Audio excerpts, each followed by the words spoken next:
उदयपुर गांव के अंदर कमला नाम की एक महिला बहुत तेज़ी से भागी जा रही थी, क्योंकि उसके पीछे कुछ चोर उसे मारने के लिए ढूंढ रहे थे। कमला की गलती बस ये थी कि उसने उन्हें चोरी करते हुए देख लिया था। अब वो दोनों उसे मारना चाहते थे, क्योंकि एक कमला ही थी जो उन्हें जेल तक पहुंचा सकती थी। भागते भागते कमला को काफ़ी समय हो गया। कमला जंगल के रास्ते से भाग रही थी। उसे छुपने के लिए कोई जगह नहीं मिल रही थी। अंधेरा होने वाला था और कमला को बहुत ज़्यादा डर लग रहा था। अरे रुक जा कमला, कहाँ तक भागेगी? हरिया भैया, आज तुम्हारी वजह से कमला बच गई। अगर वो पुलिस तक पहुंच गई तो हम लोगों को जेल हो जाएगी और हमारे बीवी बच्चे भूखे मर जाएंगे। मैंने तुमसे कहा था कि सही से निगरानी रखो। अगर उस कमला ने जाकर कहीं किसी को बता दिया ना। अरे कलुआ, तू बेकार ही चिंता करता है। तू मुझे नहीं जानता क्या? आज तक मैं कभी किसी पुलिस के हाथ नहीं चढ़ा, तो इस औरत के हाथ कैसे फंस जाऊंगा मैं? आज हम दोनों इसको मार घर ही घर चलेंगे। तू क्यों चिंता करता है? अरे जल्दी जल्दी ढूंढो इसे, कहीं भाग ना जाए, वरना मर जाएंगे हम लोग। हरिया और कलुआ कमला को चारों तरफ ढूंढ रहे थे। जंगल में घना अंधेरा था, इसकी वजह से उन्हें ठीक से दिखाई नहीं दे रहा था। कमला अगर नहीं मिली तो वो लोग पुलिस में पकड़ सकते हैं, इसका डर उन्हें बहुत ज़्यादा सता रहा था। अरे भगवान, बचाओ बचाओ मुझे। अरे आज तो मैं फंस गई। ये लोग मुझे मार डालेंगे। ये जगह सही लगती है, आज रात यहीं छुप जाती हूँ, सुबह होते ही घर चली जाऊंगी। ये लोग मुझे बहुत खतरनाक लगते हैं। हे भगवान। जंगल में भागते भागते कमला को एक गुफा दिखाई देती है। कमला को वो गुफा काफ़ी सुरक्षित लगती है। वो सोचती है कि वो आज रात इस गुफा में छिप जाएगी और सुबह होते ही घर की तरफ चली जाएगी। अरे आ गए तुम। मैंने तुमसे कहा था सुबह होते ही मुझे दुकान पर मिलना। इस चाय की दुकान पे मैं सुबह से बैठा हूँ, तुम्हारा इंतज़ार कर रहा हूँ। तुम्हें पता है मुझे पूरी रात नींद नहीं आई। मैं पूरी रात बस यही सोचता रहा कि पता नहीं कमला पुलिस के पास ना पहुँच जाए। उसके बाद तो हम लोगों की ज़िंदगी ख़राब हो जाएगी। मैं कभी कभी सोचता हूँ कि मैंने किस बेवकूफ़ किससे दोस्ती कर ली। कितना डरपोक है ना तू। चल, रात में तो कमला नहीं मिली, अब दिन में ढूंढ के आते हैं। उस जंगल में वापस चल, वहीं मार कर ठिकाने लगा देंगे उसे। किसी को कोई सबूत नहीं मिलेगा। कितना ज़्यादा डरता है तू। हरिया और कलुआ एक पेशेवर अपराधी थे।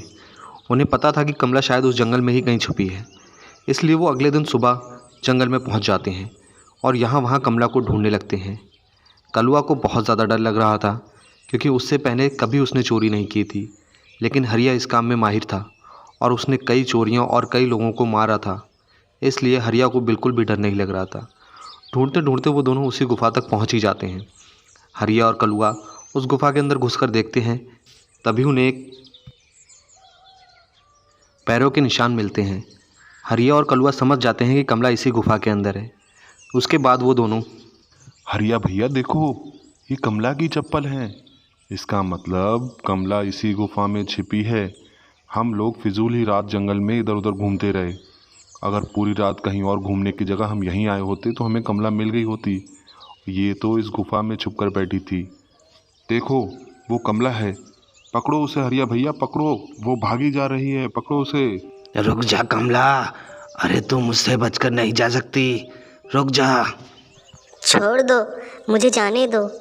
मैं जीना चाहती हूँ, मुझे जाने दो। मैं किसी को नहीं बताऊंगी कि तुम दोनों ने चोरी की है। एक बार मुझे जाने दो, मैं कभी तुम लोगों के बारे में किसी को नहीं बताऊंगी।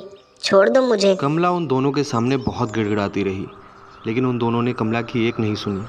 कमला के सर पर एक बहुत बड़ा पत्थर मारकर उसे जान से मार डाला। दोनों कमला को मारकर उस गुफा में ही छोड़कर चल दिए। लेकिन जब वो वापस घर की तरफ लौटने लगे तभी देखा कलुआ, कमला को मार कर ठिकाने लगा दिया ना। तू तो फिजूल ही चिंता कर रहा था। अब हम दोनों आज़ाद हैं। हमारे बारे में पुलिस को अब कोई नहीं बता पाएगा। बस तू कमला का दोबारा नाम मत लेना। हरिया भैया, क्या क्या कमला वाकई मर गई? अब हम लोग, पुलिस तो हमें नहीं ले जाएगी ना? हम आज़ाद हैं ना अब?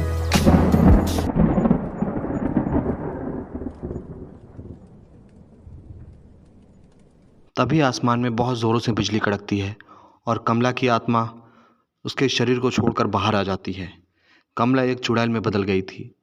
कमला अब उन दोनों को मारना चाहती थी, इसलिए उन्हें रास्ते में ही जाकर रोक लेती है।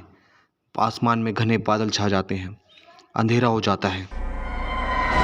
भैया भैया, यहाँ तो एक चुड़ैल है, जल्दी आओ, बचाओ मुझे हरिया भैया, ये चुड़ैल मुझे मार डालेगी। रुक जाओ, अपनी मौत का सामना करो। तुमने मुझे क्यों मारा? मैं तो तुम्हें कुछ नहीं कहती, लेकिन अब तुम्हें मरना होगा। मैं तुम्हें खा जाऊंगी।